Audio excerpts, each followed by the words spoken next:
I feel like I owe Pete Hegseth an apology. Not that he gives a shit what I think. Well, actually, before I say that, did you watch his mom on Fox and Friends? I guess, or No. his mom. Well, my mommy has never tried to get me a job. Like, she's never come to an interview of mine. She's never talked to a potential boss of mine. She's never called and said, "Hey, America, I think my son is a really good boy." While after writing an email saying that I was a scumbag, basically, like, never done that 180. So she went on Fox and Friends, and she led with, I actually wrote this down. I think she said her exact words were, "I'm here to tell the truth," which is usually followed by a lie. Yeah. Right. Right. And then she said, "President Trump, if you're listening, have faith in my son. We have faith in our son," blah, blah, blah. I do owe Pete Hegseth an apology, I think.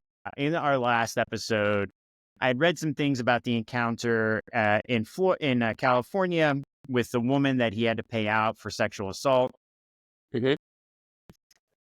And then I saw a link to the police report, and I went and read the entire police report, and I don't think he did it.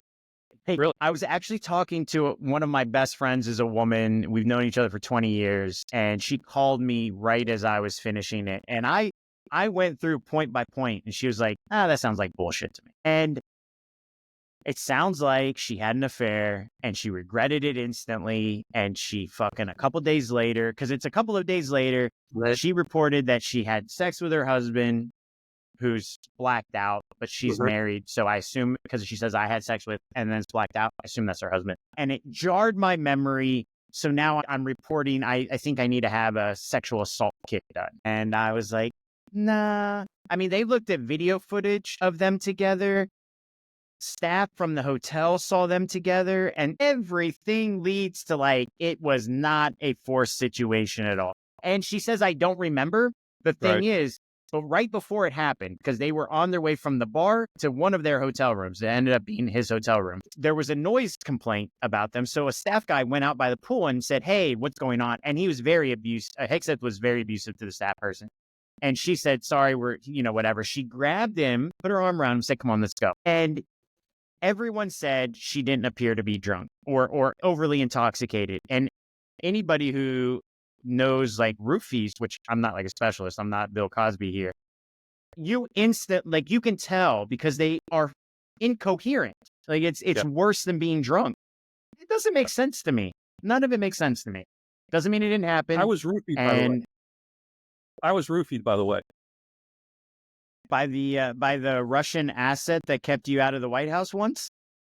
No, that was my own volition. No, I was. This is true story. Chris, you're in a safe space. What was his name? Tell us. So this is 2002, and shooting in New York the next day for Governor Pataki, and middle of the campaign year, and so I'm exhausted, and so I go to a local hangout and order a delicious roast pork sandwich with broccoli rabe and provolone cheese and cheese fries and I have a beer. And, but this is like 7:00. It's early. And I'm watching, I don't know, I'm watching the Sixers or something.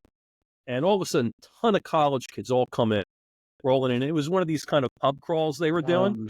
Yeah. And it got really crowded, which is fine. I mean, it doesn't bother me. And so, but I was like, fuck it. I finished up, paid my check, walking back to my apartment, and because I kept an apartment in the city for travel, and I was like, holy fuck, I'm tired. I am really fucking tired. And I got into the apartment, and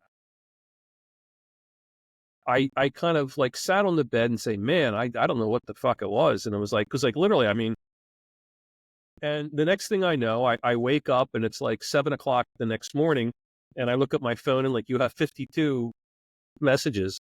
And the crew just left. They knew to leave and whatever, and they went to New York on themselves. But I got up and I was like, holy fuck, and I ran to the bathroom and banged my head on the thing. But like, I was really fucked up, but it was like I knew immediately that something had gone way south.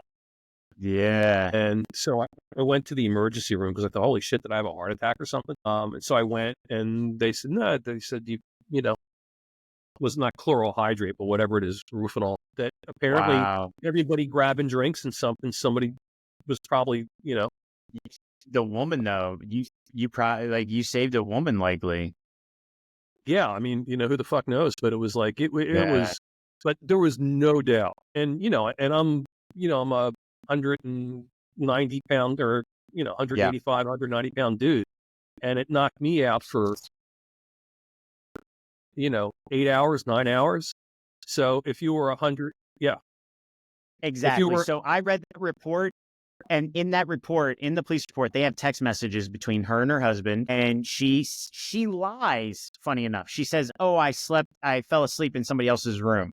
What the fuck? If you know you were just in a man's room, the first thing you do is you say, "I don't know what happened, honey. Like I fucking blacked out, and I woke up in some guy's room. I think something happened." Like get the fuck out of here. Come on. yeah, And I actually was a bartender in Annapolis, and there was a girl at a bar, and I could tell when she switched. I was like, "Whoa, what the fuck?" And there was a guy like trying to. He was like, "I'll take her home." And I was like, "No, no, no." I had the security guy stop him from leaving, and I called 911, and they came and they arrested that douchebag. So it isn't like at least whatever she was given to that woman in my bar. It wasn't like she was she lost all physical ability, but it was like she was gone. yeah. It was like she couldn't concentrate. She couldn't like, you know what I mean? Um so anyway, I don't know if it happened or not. I was Yeah. And I frankly, feel like I feel I, like I can't make an accusation though. yeah, I mean, but like, here's the other thing too. Here's the thing. Even if it didn't happen, I don't want to have somebody with that kind of fucked up judgment consistently in a cabinet Yeah. chair, much less defense, Oh, for sure. Yeah. you know? I mean, just simply being probably like you said about the other senator, a booze hound, irresponsible, and just like, yeah, he shouldn't be the senator. I mean, Do you yeah, think he and Matt Gaetz were stalking horses? I'm starting no, to think they were stalking horses.